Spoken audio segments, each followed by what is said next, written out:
কাজে গতিশীলতা নিয়ে আসতে এবং জনস্বার্থে সরকারের 7টি গুরুত্বপূর্ণ দপ্তরের শীর্ষ পর্যায়ে রদবদল করা হয়েছে। জনপ্রশাসন মন্ত্রণালয় সংশ্লিষ্ট বিভাগ থেকে জারিকৃত পৃথক প্রজ্ঞাপনে এসব কর্মকর্তাকে নতুন কর্মস্থলে প্রেষণে নিয়োগ ও বদলি করা হয়।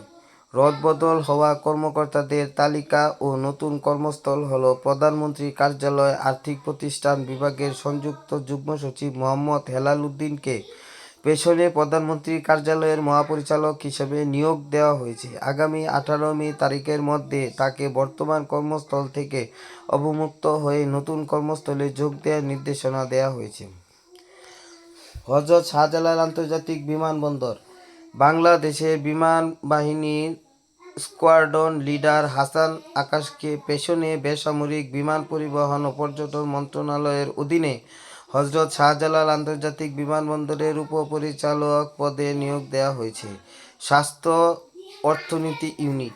বাংলাদেশের নিরাপদ খাদ্য কর্তৃপক্ষের পরিচালক উপসচিব শামীম আহমেদকে স্বাস্থ্যসেবা বিভাগের অধীনে স্বাস্থ্য অর্থনীতি ইউনিটের উপপরিচালক হিসেবে বদলি করা হয়েছে।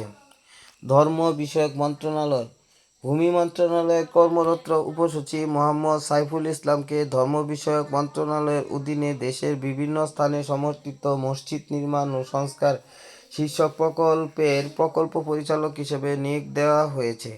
মাঠ প্রশাসন। অতিরিক্ত জেলা প্রশাসক পঞ্চগড়ের অতিরিক্ত জেলা প্রশাসক সুমন চন্দ্র দাসকে জামালপুরের অতিরিক্ত জেলা প্রশাসক হিসেবে বদলি করা হয়েছে। অন্যদিকে মহিলা ও শিশু বিষয়ক মন্ত্রণালয়ের সিনিয়র সহকারী সচিব মিজ শাহিন সুলতানাকে চাঁপাইনবাবগঞ্জের অতিরিক্ত জেলা প্রশাসক হিসেবে প্রদায়ন করা হয়েছে। উপজেলা নির্বাহী অফিসার ইউএনও বিসিএস প্রশাসন ক্যাডারের কর্মকর্তা মোহাম্মদ আলাউদ্দিনকে খুলনা বিভাগের উপজেলা নির্বাহী অফিসার হিসেবে পদায়নের জন্য সংশ্লিষ্ট বিভাগীয় কমিশনারের কার্যালয়ে ন্যস্ত করা হয়েছে। এর আগে তিনি নাটোরে বাগাতিপাড়া উপজেলা নির্বাহী অফিসার হিসেবে কর্মরত ছিলেন।